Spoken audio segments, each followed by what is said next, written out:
Good, I'd like to call us to order. It looks like it's about 7:02 p.m. And we do have a quorum. There are 3 of us out of the 5 members, so we do have a quorum this evening. Thank you all for joining us. I'd like to start out with an opening remark, if I may.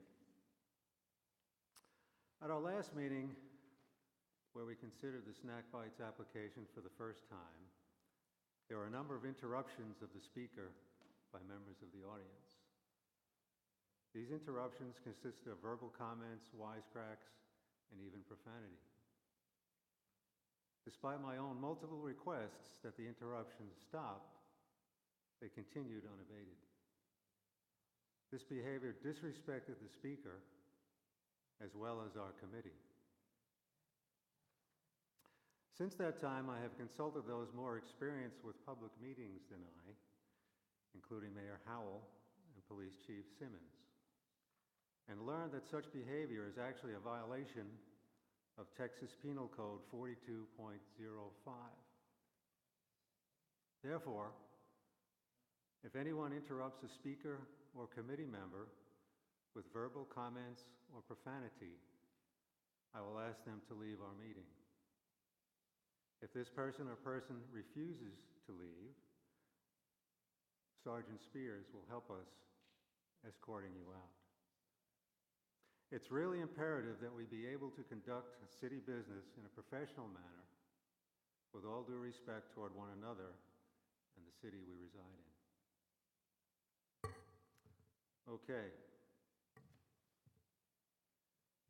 Our next item on the agenda is to consider approval of the minutes from our March 3rd meeting. Gentlemen, do I hear a motion?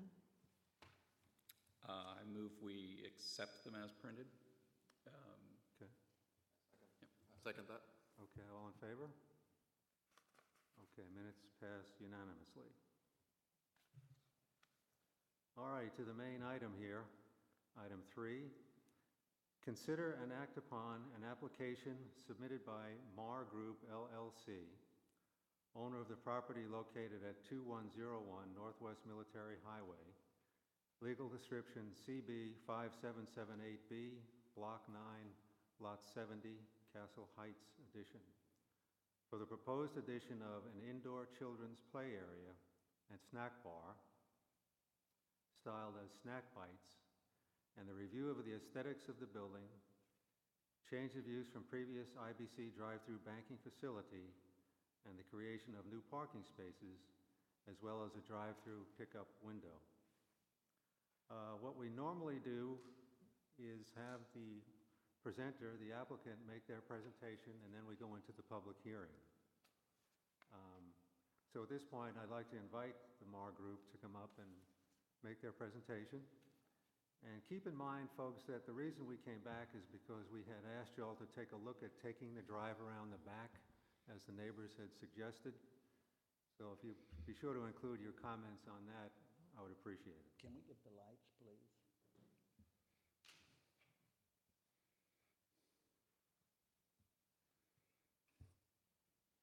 Thank you. I'll introduce myself again. I'm Barry Middleman. I'm the architect representing the owners of said property. And I want to go through a little bit better presentation, a little clearer, because it's in a PowerPoint for everyone to see. There's from the original design, we've made some color changes to create a little bit more of a conservative look for the building. So I'll just go through and explain them as I go through. Whoops, went too fast. Okay, there's the site. Right there, everybody knows there's an aerial view of it. Everybody can see, I believe.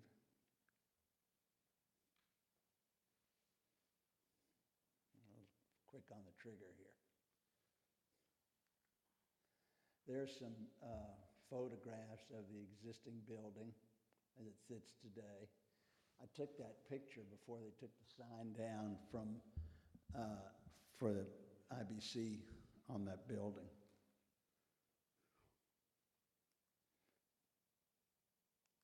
These are some views. We've we've gone with kind of the same bronze look that's on the canopy today with the influence of red. You'll see some larger views of this. There's another view of the building.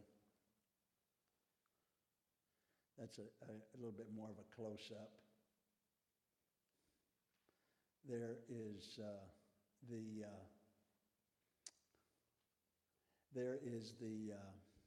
a building showing the drive-up area.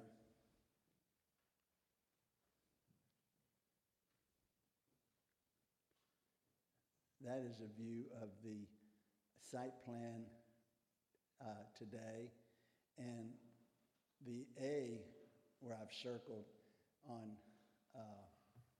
Manton Lane, is how we would propose to do a right-in and right-out planter. Actually, we would do it with curbing to force the traffic, and we would also do some low-profile landscaping on it so people will have a clear view of the area to come into and to actually come out of.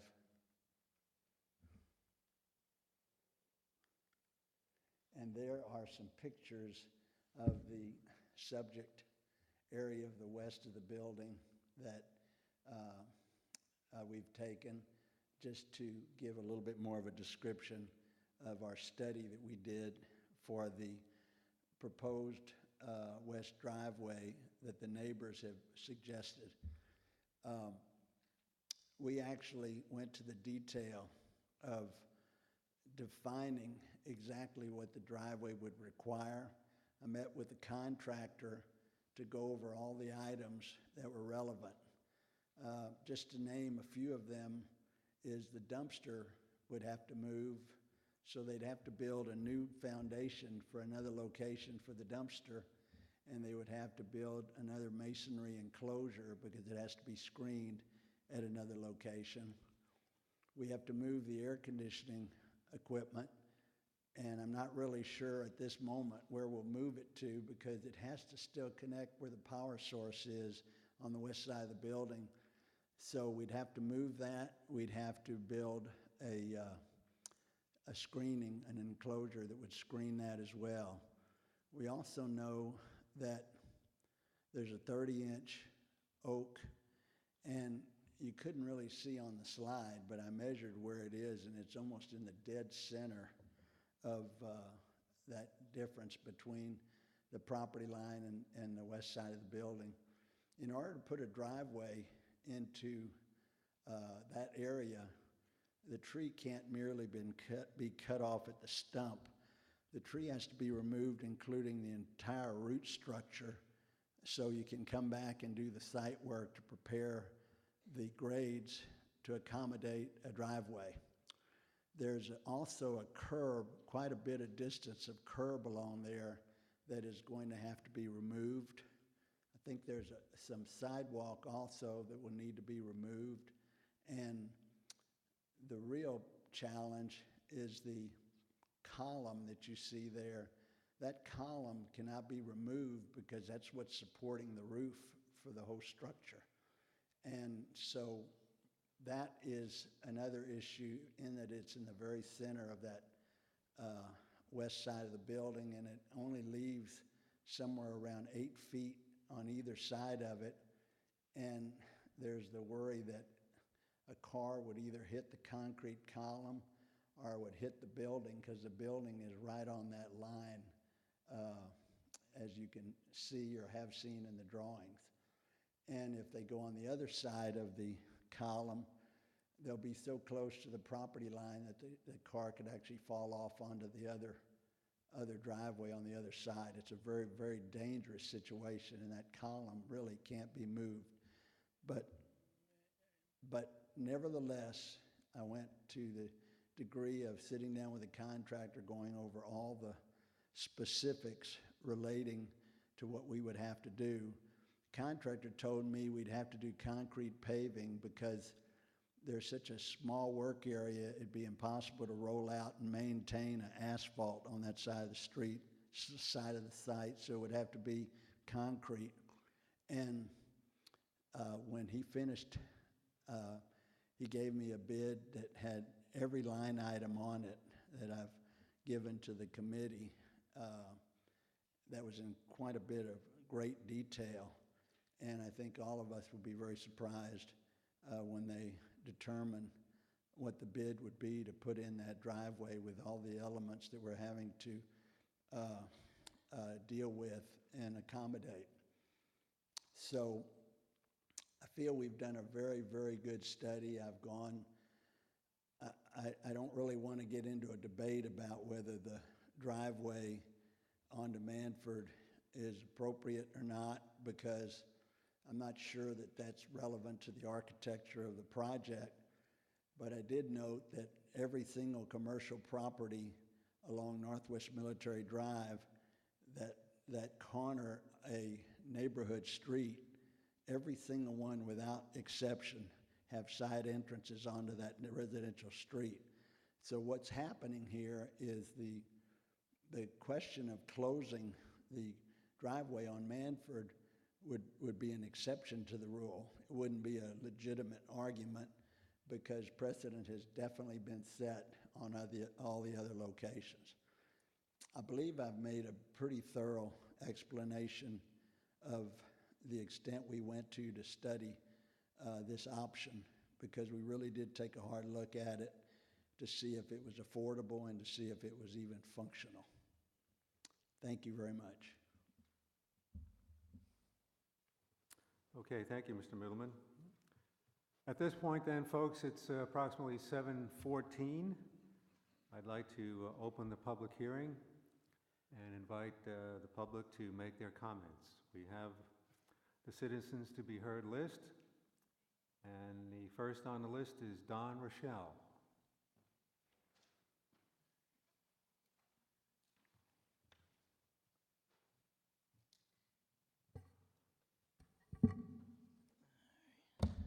Don Rochelle, 112 North Manton, resident on that street. Sorry, I have notes, and I was trying to take some other notes because we did do some research about past concerns. Starting 21 years ago, folks, 21 years ago, council here had concerns about IBC Bank dumping out onto Manton.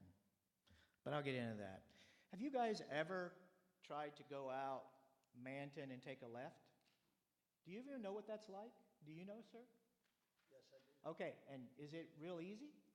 No. Okay, not easy at all. Now you're going to dump a lot of traffic, and how many people are going to want to go take a left on Northwest Military? It's difficult. It creates a hazard. I do it every day. Why is Manton a cut-through? One of the reasons is taking a left on Northwest Military is an issue. And it's a dangerous issue. Put a light there. I don't know. But I'm going to tell you that those people coming out of that, when they go out there and they take a look at the traffic on Northwest Military and they want to take a left, no matter what the curb says, do you really think they're going to do? I wouldn't do it. I'd take a left. Because unless there is a policeman there and you have a law that says you can't and he's sitting there, they're going to take a left. It is very difficult. Have you been there at 5 o'clock? Have you been there at 6 o'clock? What do you think is going to happen? Be realistic. You're not being realistic. You're not thinking about the reality of what people will do. You want to think they're going to go that way. You're going to tell them to go that way. They're not going to go that way. Okay. The other thing is, there's a new study out by the National Weather Service that is called ALT-10, and they've done a major study. And it is going to dramatically affect the flood zones in San Antonio. Austin has had a major change in flood zones. Houston is having a major change in flood zones. San Antonio is going to have a major change in flood zones.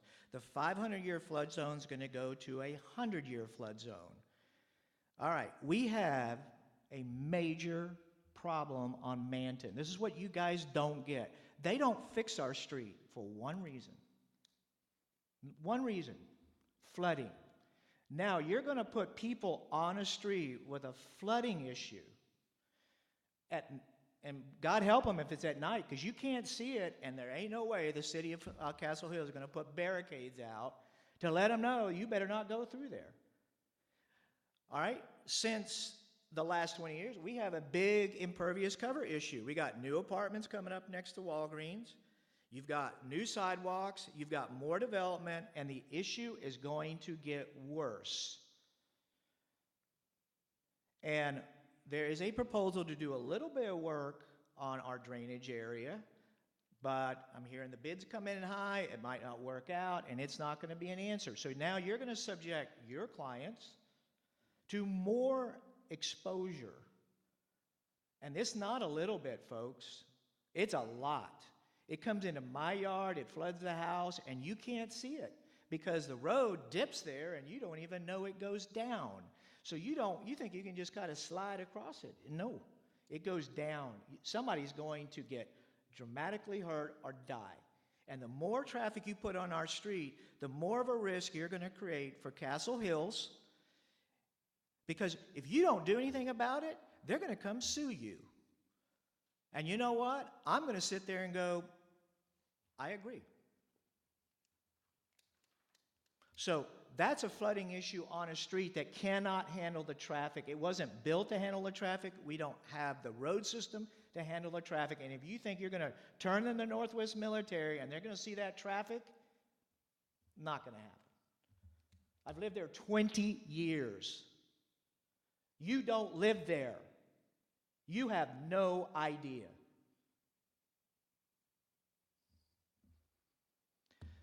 Now, 21 years ago, in 1998, IBC came to council to modify into the drive-through lanes.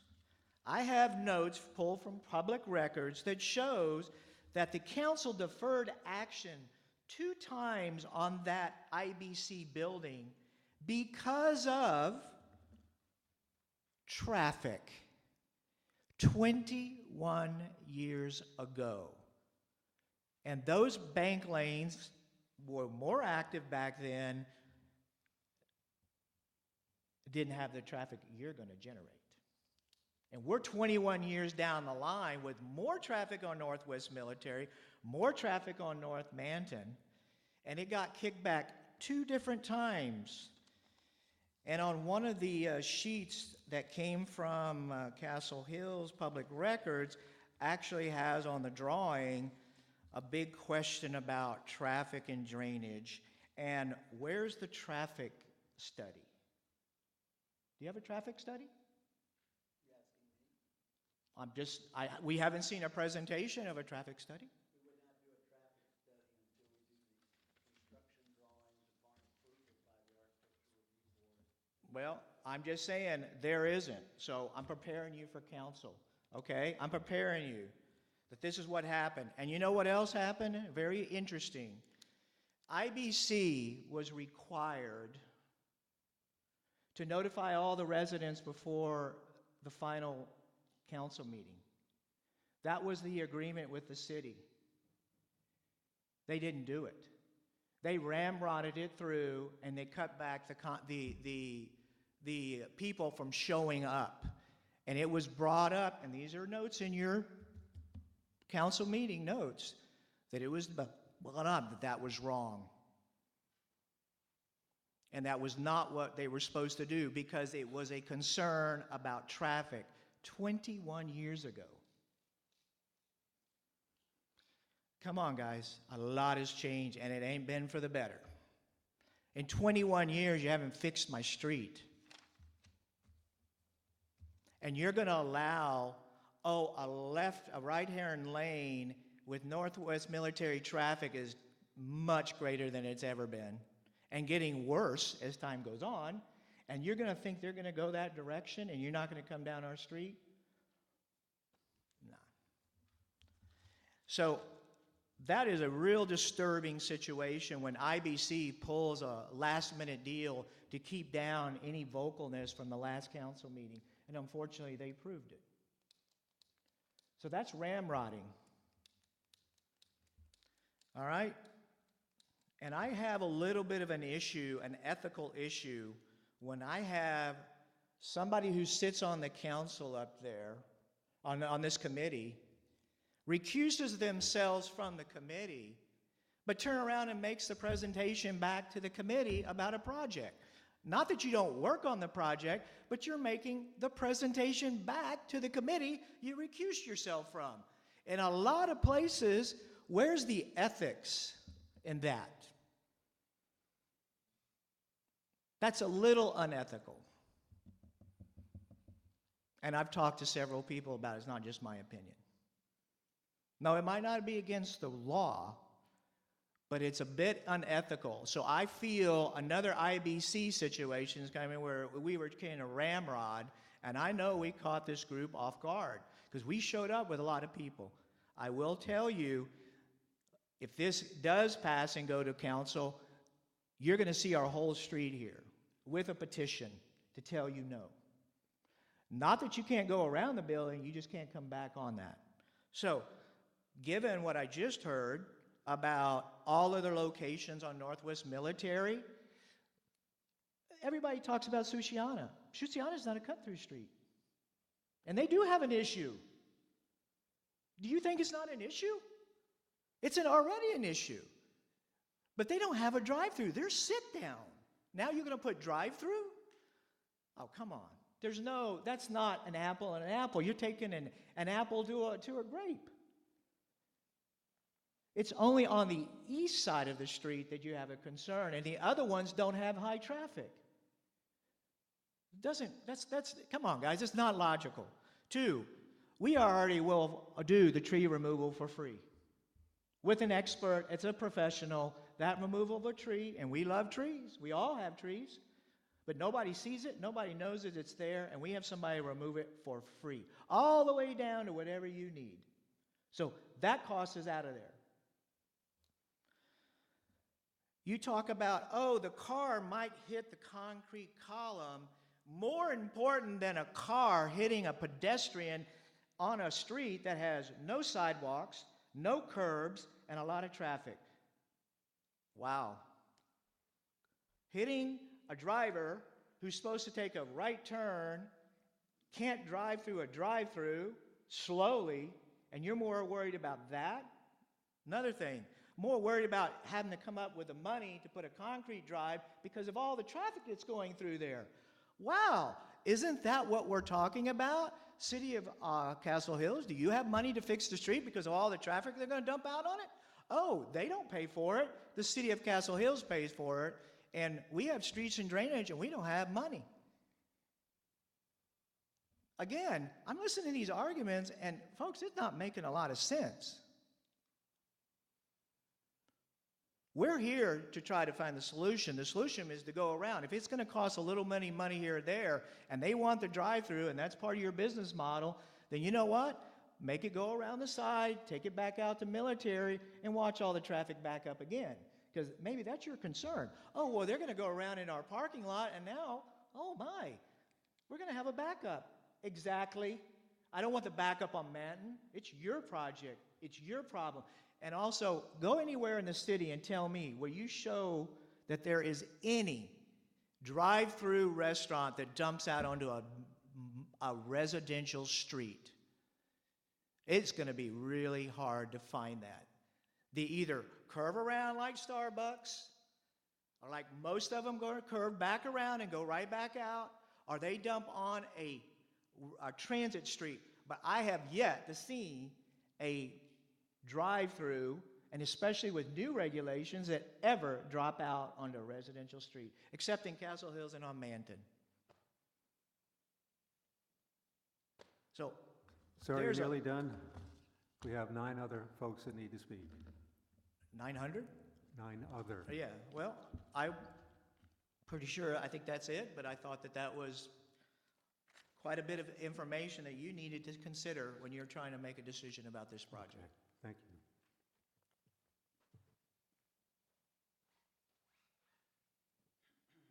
Next is George Booth.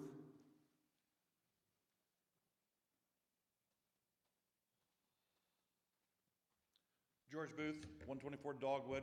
I've been a resident for 60 years, and I'm only a few blocks away. The reason why they don't have curbs is because they didn't pay for them. Back when we moved there, we bought our curb. That's why we have a curb, and on La Selma. Anyway, I also went by the property after the last meeting and looked at the proposed drive-through on the other side of the building where Mr. Middleman was talking about. The tree is actually 39 inches in diameter, and it'd be horrible to cut that down. The air conditioning is there, and I just don't see it being a feasible economical solution to the project. It already has an existing window, which I think should be used, and the owners, prospective owners of the property have been more than willing to accommodate and make several allowances to try to control and accommodate the residents of North Manton. You know, they've offered to put in a concrete barrier as you exit on the side of Manton, which I think would help minimize the traffic on that road. And yes, it is hard to turn left on Military, but it's also hard to turn right if you're on the other side of the freeway. I do it every day. A lot of times I'll go down to Carrollwood where there's a traffic light, and during peak hours, I have to do that because it's impossible to take a left. And when it's not peak hours, well, you can do it, but you have to be careful because there's still a lot of traffic. Anyway, behind this project, I think it'd be good for the neighborhood, I think it's good for the city, and I think you should definitely consider it. And I truly believe you all are ethical, whether Mr. Middleman's on the board or not. Thank you, sir. Next is Apostolos Polyoglou, and I apologize if I butchered your name. That's fine. No comment. Okay, thank you. Roxana Renee, I believe.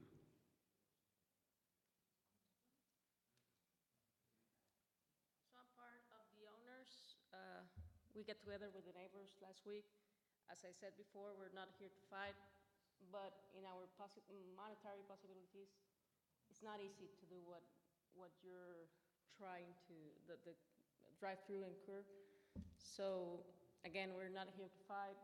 If you have any questions, we're here for you, and whatever you decide, we're sure gonna be the right thing. Okay, thank you. Melva Ramirez? No, okay, thank you. Suzelle Diego? Okay. Adriana Alonso? Okay. Andy Ronan?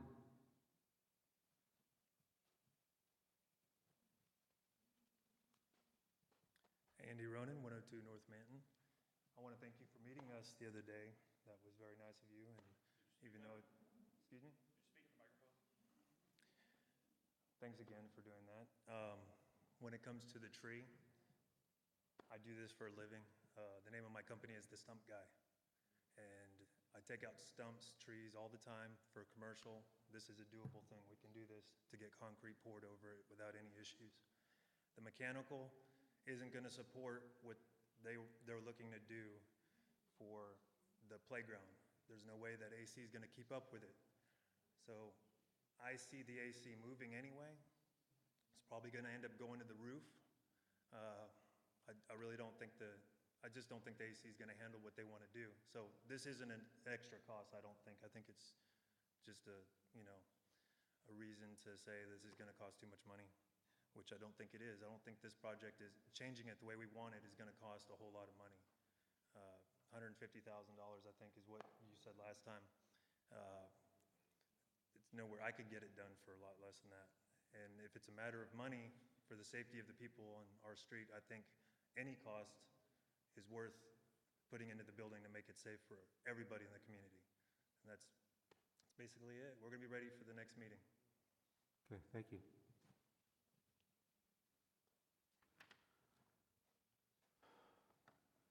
Kevin Nippa?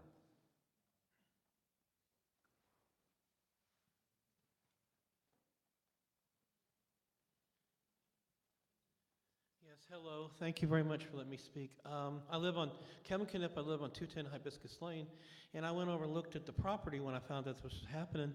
And I hate, even though I don't want to make enemies of anybody, I hate to see that tree taken out. When it comes to the flooding they're talking about on Manton, I think the citizens ought to go after San Antonio, because 90% of that water is coming out of San Antonio. Maybe the people that are getting ready to build this ought to reconsider how they want to drive in there. I hate to see, maybe they could redo the building. I hate to see that tree be moved, even though it be cut down. It's just, we need to put a stop to destroying something that's been there. It's 39 inches. I happen to know that tree's probably about 300 or 400 years old. It's very old. I'm not thinking it's a red oak. I think it's a live oak. I don't live on Manton. I live on Hibiscus, so I understand their concerns. I think maybe the owners ought to go back of the property, and they ought to maybe reevaluate how to maybe do traffic flow through there. And I just wanted to give my point that I think that they're worried about the flooding, which I know has nothing to do with snack bites. I think the flooding they're talking about is coming out of San Antonio. So I would hope that they can maybe go after the city of San Antonio over that. But I understand the tree and the compressor for the air conditioner is a very big object. And I think what everybody needs to do, depending on what happens at this meeting, is they need to go buy that prospective property, if it's okay with them, and they need to get out in that parking lot. And maybe all of us need to get together and beat our heads senseless and look around that parking lot, the tree, the compressor, the traffic flow, and maybe we can figure out some way that the residents on Manton and the owners of the prospective snack bites can get together, and maybe the city itself and the other citizens to figure out a way of doing this which will be conducive to everybody. Thank you. Thank you, sir. The last one on our list is Raphael Vergza.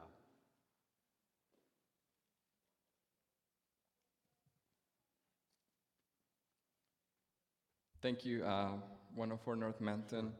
You guys have a difficult decision to balance the residents, the citizens, and then the economic development for the city. Obviously, having this kind of business in our city will help our economics for a struggling city. My biggest concern here, again, is what I just repeat from what my neighbors were saying, is obviously that the increase of traffic that it will create in our street and the safety of our kids. The gentleman right here, George, last time said that the parents should just be careful with their kids not to play in the streets. Our kids play on the streets all the time. So what you're considering this important decision for our city is take that into consideration, the safety, and we don't want any accidents to happen. The gentleman also, one concern is, and I do repeat, I think you guys are ethical, but it is a conflict of interest that the architect of this project sits on the architectural review board.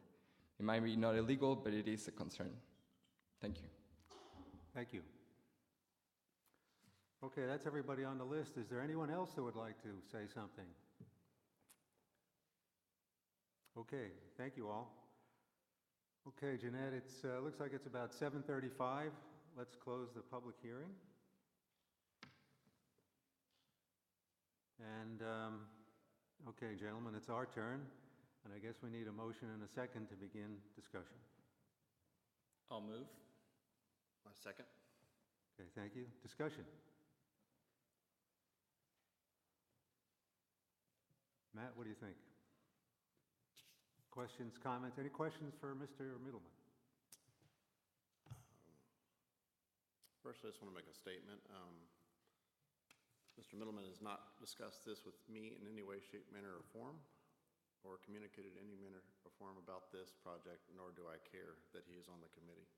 And I would not sway my thinking one way or another. So I just want to make that out there, and I don't know for the rest of it, but that has nothing to do with this. I don't appreciate the non-ethical accusation. Flooding is not the business owner's problem. It has never been. They bought a business. They're trying to bring business into Castle Hills, and I applaud them for that. Doing business in Castle Hills has been very hard for lots of businesses. We put up a lot of barriers. They bought the property knowing it had a side entrance to the property in existence that was already approved and in working condition. We asked them to move it. It is a lot of burden on the business owner to move it, and taking out a tree. I live on another street like this street, and I turn left every single day in rush hour. It can be done. I actually don't find it that hard to do. So I don't really think that's an issue there. It's not going to be a tremendous amount of traffic coming out of that business. What was some of the other issues? I think if we go forward with this, we need to have a right turn only coming out of that and a sign, and definitely do the concrete work where it kind of forces the cars to turn right coming out of that parking lot and going back to Military to try to avoid going down the private street, the residential street. That's all I have for now. Thank you, Matt. David? I have a question. It's unclear from the drawings. The width of your drive-through window, I see a Esplanade marked gravel there right across from your drive-through window. How wide is that drive?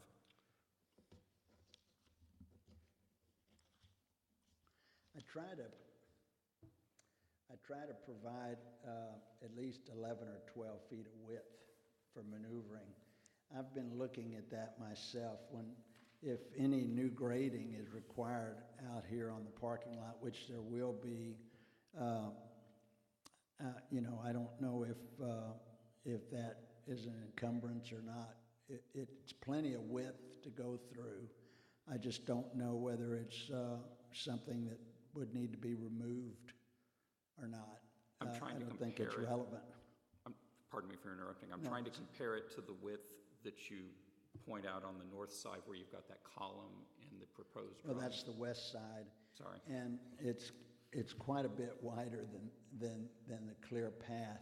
With that column in the middle, I have dimensions that I went out and measured. It's a little over 8 feet on either side of that column. And frankly, when you have a concrete column in a drive area, you usually put ballards around them to protect them from running into a concrete column.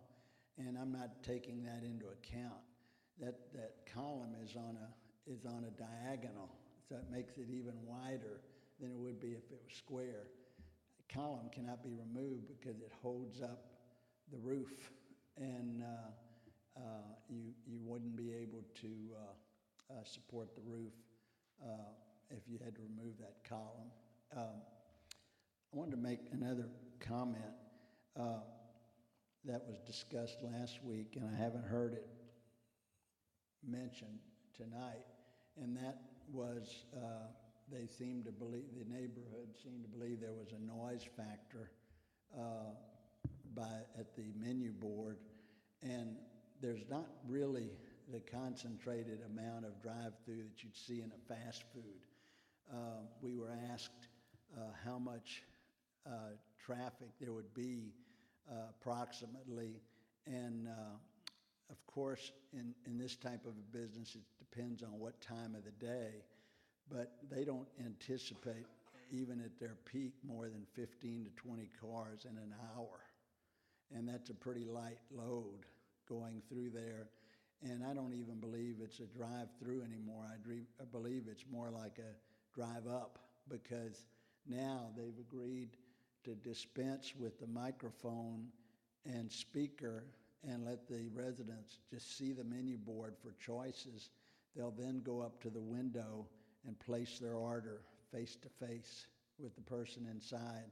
So there'll be no problem as far as the volume of that speaker. And that right in, right out is not just a curb, it's a planter.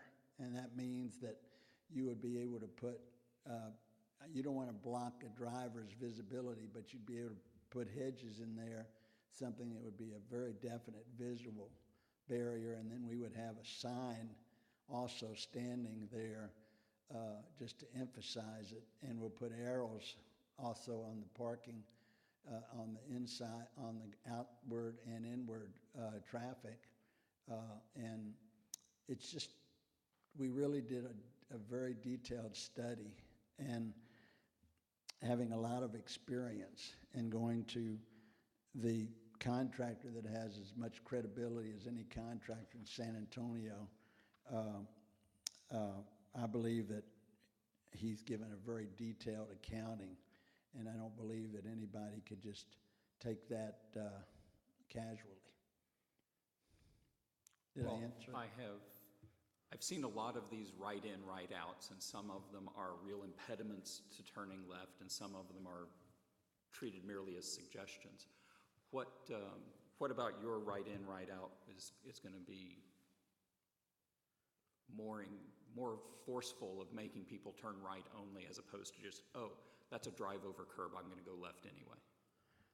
You know, if a car wants to go over a curb, they can go over a curb anywhere. They can go over a planter if they want to go over a planter. They can go over landscaping if they want to go over landscaping. I did Cowboys out on 410, and I had to go and meet with the city about landscape ordinance, and I noticed the weekend that they opened that trucks were parking right on top of the planter. So the only thing that you can effectively do is provide as much of a barrier as physically possible, but not completely prohibit it. I know curbs come in a lot of styles. I know some of them are just a little half a speed bump. Some of them are straight up vertical and horizontal squares. You don't really want to go over 6 inches with a curb, because the bottom of the car would be damaged. And so the curb around the planter would be 6 inches in case a car happens to hit it. But that's why we would put plants within it. So if somebody wanted to destroy the planting just so they could specifically go left on Manford, to me is not going to be a regular issue. It might be a few individuals on an infrequent basis. I guess what I'm asking is, and you may not have gotten this far in the design stage of this right-in, right-out planter, but there are curbs that are more right-angle curbs, and there are curbs that are more curved. That's true. I'm asking if you've thought about making sure that this is a right-angle curb, so it's an even stronger impediment to someone turning left. We can form a curb that way. Okay. And roughly how tall do you think this curb would be? Well, the curb, like I say, if a car happens to hit it by accident, then if it's over 6 inches, it's going to damage the underside of a car. Even 7 or 8 inch curb does that. Believe me, I've been there. Sure, but I mean, So the planter, though, would probably be another 30 inches above that, most likely. Okay. Yeah, Okay, we're talking about. I think that's where Dave is going. We're talking about a hedge of some So kind. it's 36 inches tall. Well, I don't want it to block the view of a driver, but I'd say 30 inches maybe. Okay. Above the ground. All righty. No, that was what I was looking for, is to, because personally, I don't see the plant as being a big impediment to someone who wants to turn left, but a substantial enough curb there that they, A, can't do it accidentally, and B, would make a concerted decision to damage their automobile if they decided to turn left. That's what I'm asking about. Well, we will design a right-in, right-out to the best of our ability to make it as restrictive as we can. Thank you. Okay. We didn't hear anything about accessibility design, but we noticed that there are some handicapped spaces there. Should we assume that it'll be full compliance with the ADA? It is. Okay. It is. Okay. On the issue of trees, there was some discussion last week as to that tree that's currently in that front parking lot, as to whether that was going to come or go. It looks like in your most recent sketches, the tree will remain. Is that the case? If it's required that it remain, it's going to be an encumbrance, and we're trying to get as much available parking as we can. And that would be the only tree that on the entire site that would be requested for removal.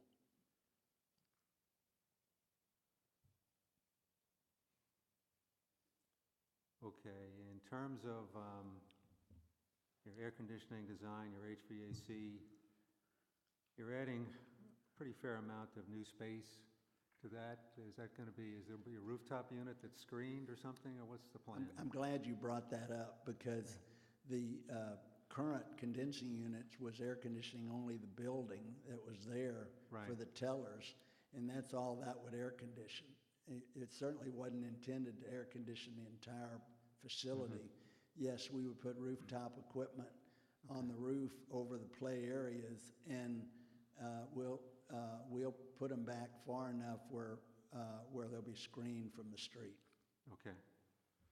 With respect to energy efficiency, is there any additional insulation or anything that's going to be added, or is it kind of? Well, that's a good question. There's an energy code now in the state of Texas, and we have to do energy calculations on any building, and we will have to meet that standard. But it's to everyone's advantage, especially the owner's advantage for their utility bill, to build as much energy efficiency as they can in the building and also in the air conditioning system. Okay. In terms of your design, your colors and things, it looks like you mentioned you're going to maintain the brown across the Yes. current band. But Yes. there's some other brighter colors there, the reds and the yellows and things like that. Well, just the red is the only other color that they would have their logo on Right. that red little tower element, if you will. Uh-huh, okay. And it looks like also you're adding a fair amount of landscaping to the west side anyway. Well, there is a tremendous amount of landscaping on that side now. Okay, In fact, you can't even see through it. Okay. It's so heavily and so dense. And so if the city deems any additional landscaping requirement over there, I think that could be arranged, but I don't really see that as much of an issue. There is so much landscaping there. You can see it. See the Oh, yeah. second photo up there? yeah, no, the landscaping out front is very beautiful. No, And- I'm talking about that view, that second Oh. photograph. See the landscaping going down the line Yes. there? Right, okay, That would all have to be removed, by the way, if a driveway were to be put in. okay. And we presume that all of this landscaping will be irrigated? Haven't gotten that far yet, but I'm sure if it requires irrigation to sustain it, I would certainly recommend it. Okay. And the only building materials really, I think, that you're adding are just the glass wall, the storefront?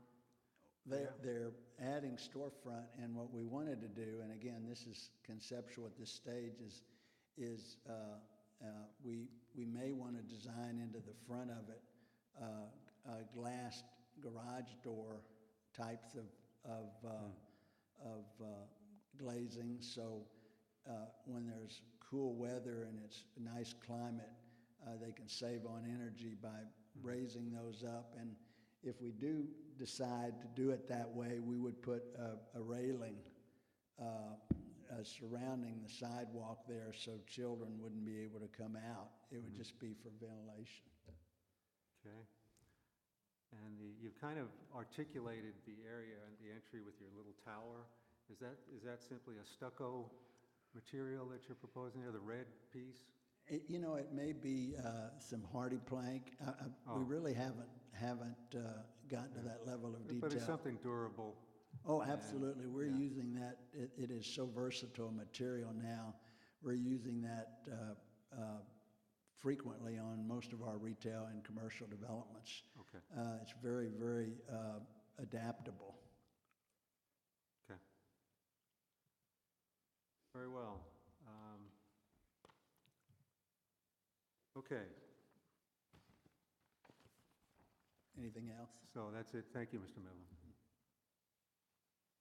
So I would just like to say a couple of things here. The North Manton neighbors have, of course, expressed concern about many things, mostly the noise, the safety, and the parking, which we learned last time. With respect to noise, the major source of noise is going to be, or would have been, the drive-through, which was originally planned to have the outside microphone and speaker. And certainly, I think we would all agree that those kinds of things can be really noisy. But the Snack Bites folks have offered to remove the microphone and the speaker and take orders directly from the pickup window. It seems to me that this would mitigate that noise that the neighbors are concerned about. It will also slow down the throughput time, increasing the interval at which cars would enter the street.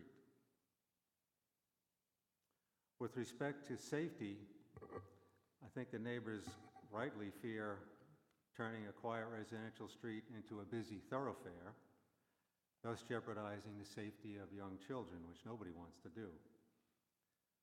But the Snack Bites group has offered, as we know, and we just talked about it, to turn that exit driveway into a right in, right out in a significant manner that would discourage vehicles from trying to make a left and go down all those houses on Manton. And yes, they would go toward Military and go past a residential property and 2 commercial properties on the way to Northwest Military. This seems to me to be a reasonable compromise. The idea of requiring a business owner to shut off all that traffic to the side street, which has been in operation for over 20 years, I don't think that's reasonable, as long as an alternative exists.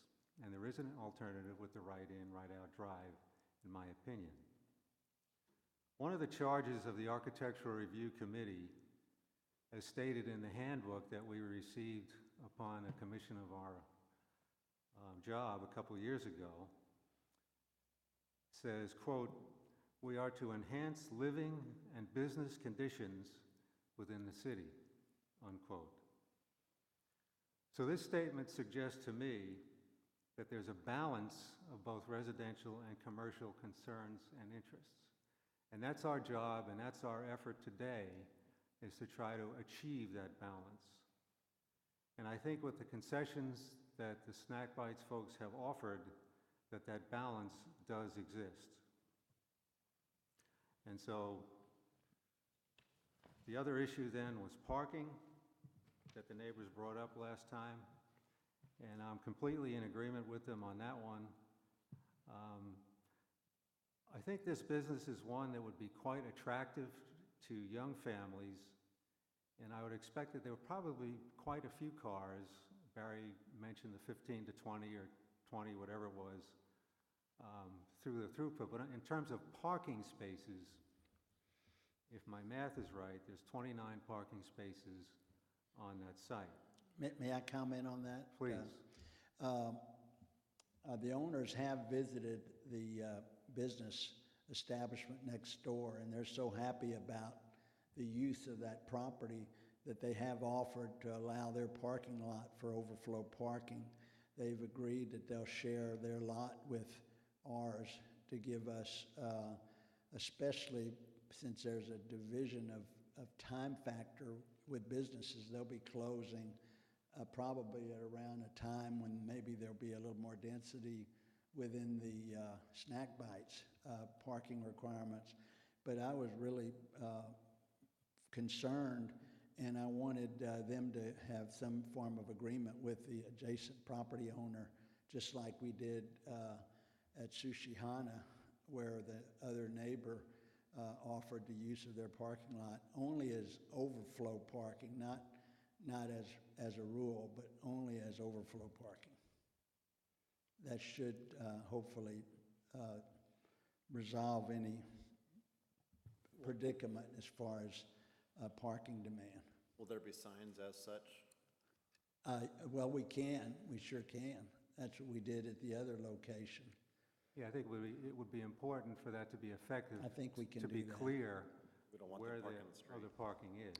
I think the neighbors would be glad to let us put a sign up, and it would say, in the event of lack of parking on this property, the parking is available on the adjacent business.